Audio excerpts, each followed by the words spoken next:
Hello, everybody in the internet land. We are here. This is Caps. I'm Campo. 5 for Talking, Leafs edition. We're going to talk about the Toronto Maple Leafs. So, I don't even really want to talk too much about the situation they're in. Let's just watch hockey and see what happens. But How do you call them the Toronto Maple Leafs? because that's what they're called. No, Oh, what do you call them? Toronto Maple Leafs. Oh, Get that's your fair. together. He Come on, almost swore. That's unheard of. Come on, man. That's unheard of. He's never said a bad word, I swear. Not true. Anderson's playing through an injury, according to him. Why are you playing them? Why are they playing them? Oh, how did you know? Why that was my immediate thought. Like, this is the same thing with the Matthews thing. Like, why? Like, if why you want to risk it? Why? Because you got a break coming up soon, and you think that they're gonna. What if that last game before the break they just get horribly injured? Like, why would you want to take that chance? And then you put yourself in a situation where you don't even have any of those players for a playoff run. That is complete garbage, man. I don't understand that. Hold up, I'm not done yet. Wait. Oh, this is good. Go, keep going. Like, why would you risk your star players getting horribly injured? And what? Another year is kaput, done. Rest them, wait until they're 100%, and then you bring them back. And now you got a fresh 100% healthy player that's ready to go, that has a wrist shot that is effective now. The last few games that he's played, I haven't seen him use that wrist shot once. The only reason why they won that game against Winnipeg is because he used a backhand. I mean, like, come on. Do you find it weird? That first line hasn't been playing that well, too. No, none of the lines are playing well, to be So, honest like, with you. seriously. And what? Your answer is to bring up Galchenyuk and put him on the second line with Tavares and Nylander? You know that Simmons is coming back. I'm going to say tonight because I know this is not going to go up for a few days. But tonight is the game against who are they playing against? The Calgary? Yeah. It's got to be Calgary. I'm pretty sure it's Calgary. I think it's Calgary. Simmons is coming back tonight. Says he's ready to go, unless he's injured too. For possibly, he's probably injured still. Yeah, Calgary tonight and tomorrow. Put him on the second line. They had chemistry before he was injured, man. Come on. Why are you putting Galchenyuk on the second line? Why? So you gave away Vesey to put Galchenyuk on the second line? Are you done now? All right. Okay. So you went through all of my last couple of things here, but I'm just going to have my opinion on that. To me, I don't understand the Matthews thing at all. It doesn't make any sense to me, especially when you went out and got extra players like Galchenyuk to fill roster spots. Why are you playing your star player injured? Okay, that's not even my point where I'm going. You're playing Anderson injured. You just traded for a goalie that no one in their right minds understands why you got a goalie, and you're playing your injured starting goalie. Someone explain that to me. I don't understand what world we live in where you have 7 goalies on your team, you got another goalie, and you're playing your starting goalie that's injured. It doesn't make sense. And same thing with Matthews. Simmons says he's fine. He's coming back tonight. It doesn't make sense to me. Then you released Vesey. Okay, so that's what I want to talk about next. You released Vesey, and he immediately got claimed off waivers by Vancouver. So I don't know what that's about. I got another point. Like, really, I do wish that the Leafs, I hope they win the Cup. I really do. I'm a diehard Leafs fan. I want to wish them success, okay? It's midway through the season, guys. It's midway through the season. You should already know what you have. Your lines should be set enough around, okay? Enough. Your lines should be set, okay? I understand Simmons was out on injury, but he should be slot right back in to the position that he was in just before he got injured. The only lines that should not be screwed around with is the first and third line, okay? It's obvious that the second and fourth line need a few adjustments, but now that Simmons is back, he should be put back on that Simmons line. Put Galchenyuk on the fourth line. I mean, what's the problem there? He's going to be playing with Spezza and Engvall anyway. Like, that's a pretty good line. Is it not? Like, they can still do some damage. If your top two lines are not able to get the job done, you still got a couple other lines that are pretty damn good, by the way, that can step up, I'm hoping. You have enough. I'm not sure exactly when trade deadline is, but it's not tomorrow. So It's April.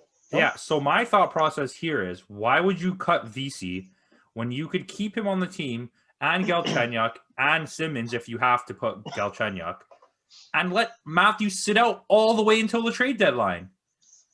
It's because they're worried if they don't let him push to get his goals thing that he wants to win, like the Maurice Richard this year for most goals.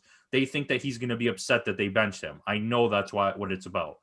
And it doesn't make any sense, because if he gets hurt, you're screwed. And then on the Anderson thing, we kept talking about Anderson trades, this and that, and another thing, okay? I think it's Matthews saying that. I think Matthews is the one that's saying that he wants to play. I know. I agree. That's what I'm saying. And they're worried if they bench him, he's going to get mad. When the coaching staff and the general manager step in and say, listen, you're not 100%. Like, take some time off, get it together, and then come back, and then we'll kick some ass. Like, come on. This is a moment for me. I mean, and this, you can take this however you want, but like, this is not like a normal job where your boss's boss is like not going to talk to you. Brendan Shanahan is a legend, an all-time great player. Why aren't you going down to the locker room and taking Matthews aside and being like, listen, for the good of this team, for the good of your career, you can't play. Why does he need to do that? Because who else? That's why he hired a general manager and a coach to do that. Yeah, but who you're talking to? Little boy Kyle Dubas that's never played hockey. That's the guy you're going to go give you a speech about hockey. That's the guy. Or Sheldon Keefe. Well, he did hire him. He did hire him, didn't he? I know. If he didn't want him, then he shouldn't have been there. You as a former hockey player should be doing that, or Joe Thornton, or one of the vets on the team. If you don't feel that way, but Kyle Dubas telling me that, if I was a hockey player, I'd be like, "Okay, thanks. Like, thanks for telling me, guy." No, that doesn't matter. Your boss is your boss. Like, if he's your GM and he's but this is not a boss job like that. Huh? This is not a boss job like that. And I get what you're saying, but I don't mean it like a guy coming to you and saying you're not allowed to play anymore. I mean it like you're saying I want to play, and he's saying I don't know if you should, but okay, if you want to play, I'll let you play. That was my point. I'm not saying like he's not listening to what he's telling him. Are we justified in being frustrated for that situation as Leaf fans? The fact that they're playing all the injured players, yeah.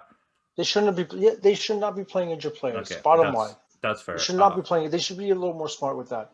I mean, as far as I know, the Leafs organization have probably the cream of the crop in terms of the medical staff and in terms of personnel.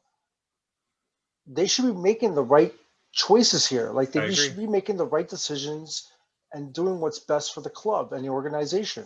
If your top player is injured, he should not be playing through an injury. Bottom line, rest him. Like, I think it's fair. I think what you're saying is all justified, and I wanted was just.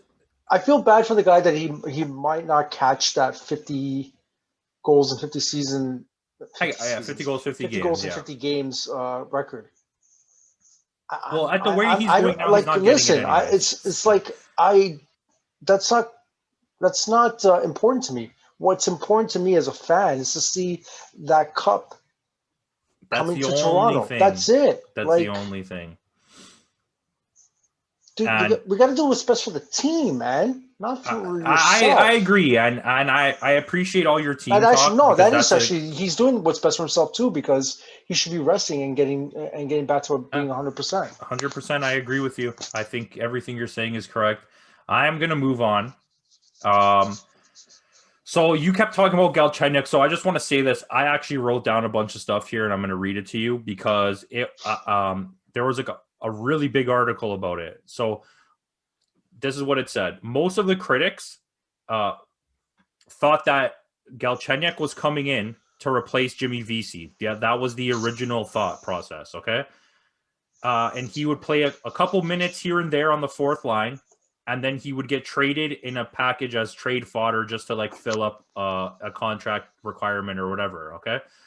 And the rumors were that the package was gonna go somewhere to LA, and they didn't have specific players on either team. My thought process is it might have been Jeff Carter for the salary that he has. It kind of made sense, but Another skill player. Anyways, the deal's off the table now because LA is playing really well, so there's not even talks anymore between Toronto and LA. And this is all rumor, right? But so as the article says, they were not expecting him to do this. And the hockey critics were shocked when they found out that Toronto wasn't using him in that capacity and was actually had him on the Marlies. And insiders were saying that he's being trained and like properly like developed. They're developing him when he was playing on that time that he's been on the Marlies.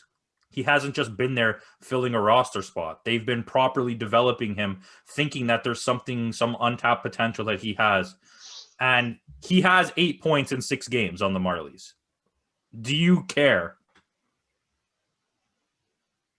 Because we all thought this was the same thing. Me and you both thought it was to replace Jimmy Vesey. Go ahead with your opinion.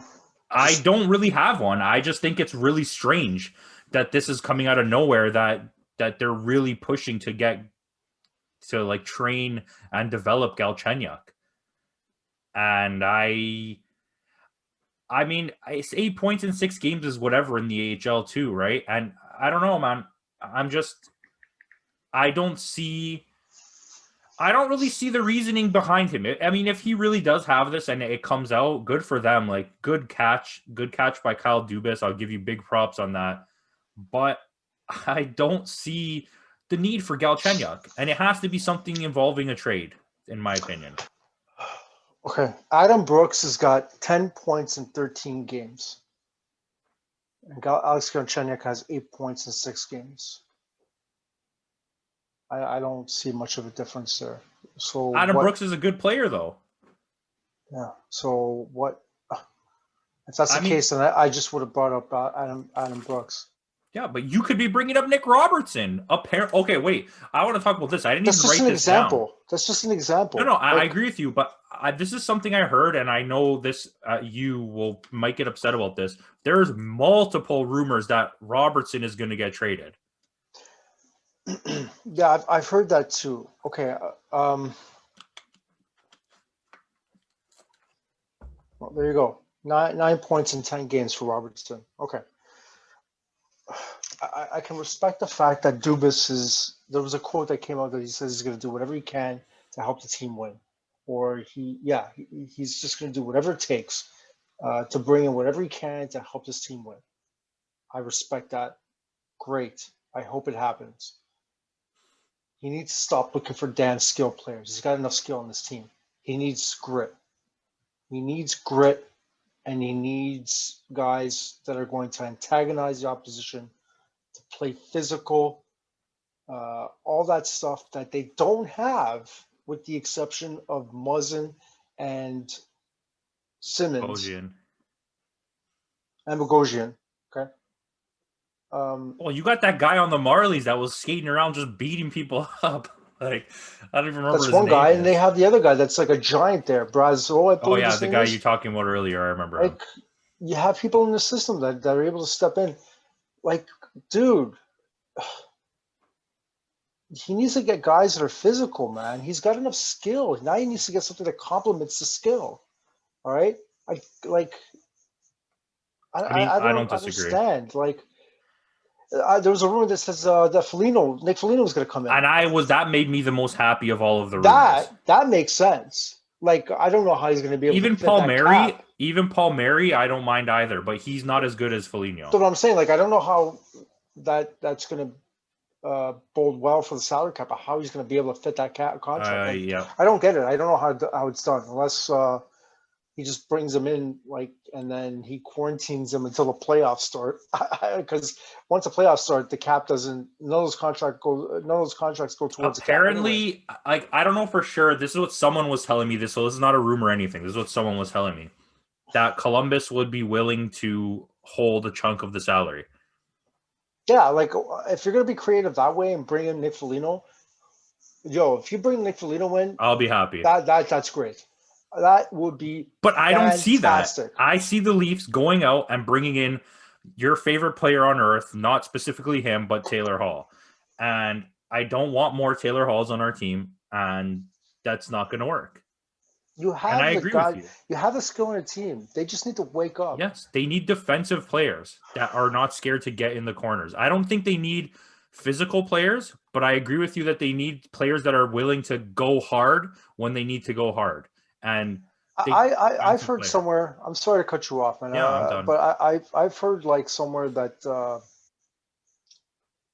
few analysts were saying, "Oh, relax. The Leafs are playing well, and they're in first place." And okay, they're in first place. Great. It's midway through the season. The last few games, with the exception of a couple of games, they have not been playing well. All right. Their biggest obstacle, and their biggest challenge is consistency. Okay. They have not been consistent. Nope. Okay. All right. There was a couple of games against Winnipeg. Yes, they were the better team for both games. One game they lost, one game they won. What happened after that? They played Ottawa on Sunday. Did they face a good Ottawa team? Yes. But God damn it, you are the Toronto Maple Leafs. Play like a first place team. Ottawa's in last. Okay, you should not be allowing them to do that to you. Like, really, wake up, man. I get it's a back-to-back, but you weren't even playing good on that Saturday night game. And then what? You're going to let Ottawa just run you down like that? No, man. There's no excuse. No excuse. Play like a first-place team.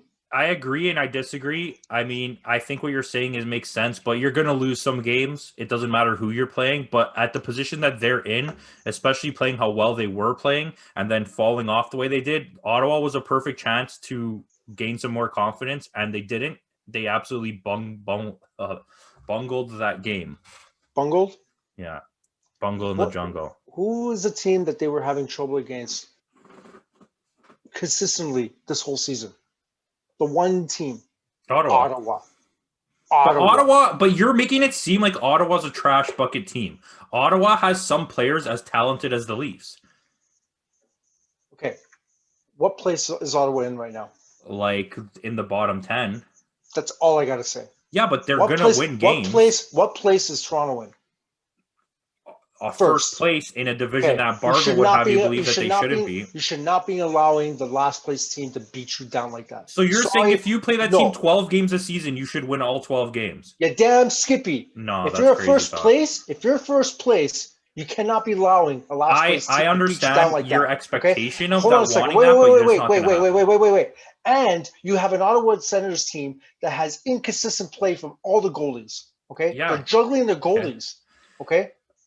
That's inexcusable. There's no way you're going to beat one team all of those games in a season. Inexcusable. You cannot be allowing a last place team to beat you down. So every single one of the teams in this division has lost to Ottawa. You're telling me none of them should have ever lost to Ottawa? I don't care. You should not be allowing that. The thing is that they haven't really – they only won, one game against Ottawa? And they faced them 3-4 times? I think 4. Come on, man. They lose to Calgary, too. I think Calgary's terrible. They lost, both games to Vancouver? Yeah, and to me, Vancouver looks like a far worse team than Ottawa when you watch them play. So I'm just stating a point. Yeah, but I don't want to. I know there's we're gonna have people come on the comment section saying stuff like, "No, damn, what the hell." Dude, I'm just letting you know, man. I'm just letting you know, man. It's inexcusable, man. They got. I am the biggest diehards Leafs fan. I just want to see them. attain their goals. Okay, I just want to see them win the cup. All okay? right, so and Cups. right now, it's just it scares me a little bit. All right, McDonald's Batman Cups. So What? Dubas keeps saying that he wants a rental player and he wants it to be a top 6 forward. We know that we kind of went over that. I don't think there's anything to talk about for that, but I just, unless you're bringing in the defensive guy, I don't really need anything else. So I'm going to end this episode. Do you have anything at all? I'm gonna go Okay, well, I'm not ending this episode. I was just saying I got one more thing. Nice try. Tried to trick me. I was gonna go chill out for a bit, man. Okay, so we got a question on the last video, and it was, who was the best Leaf of all time? And I don't think that's a question that's answerable, so I put together a list for this person. Okay? It was Leafs Nation 416. The most productive Leaf of all time is not Doug Gilmour. Nice try. It's Daryl Sittler. Why? Who answered that question? Yeah. As per the organization, Dave Keon is the best player of all time, voted on by his peers. Who's the best representative as a Leaf? Like, who represented the Leafs logo the best to me is Johnny Bower. My favorite player is Matt Sundin. His favorite player is Wendell Clark. There's all your answers to that question. Well, the person that replied to that comment had a pretty good point too. So what's wrong with Doug Gilmour? Because he wasn't the most productive Leaf. He was the most productive Leaf in those 2 years that he was there. The 2 years that on that he had that team, deep playoff run. Yeah. Daryl Sittler got 90 or more points for like 5 straight seasons, including 3 100-point I'm talking about seasons. for the time that he was there. Yeah, I'm talking about for the time that he was there. So, okay, how many seasons did he play there? Doug Gilmour? Yeah. What was it? 5? It was like 3.5 or 4.5. 4.5. Okay, and two out of the 4, he had what? 120. One was 127 points, and the other one was what? 117. Yeah, and in a 4-season span, Daryl Sittler put up 3 of the top 5 all-time season records. Sittler had 127 points in one season. That was his most in one season, correct? Yeah, but so it was the same as Gilmour. In a 4-season span, he had more points than Doug Gilmour, which technically makes him better. I win. Thank you for watching. We just proved Nick wrong. Everybody, like, comment, subscribe. Actually, you know what? Tell us in the comment if you get this far, who's your favorite Leaf of all time? And I hope there's a lot of Wendell Clarks. Anyways, guys, thanks for watching. Peace out.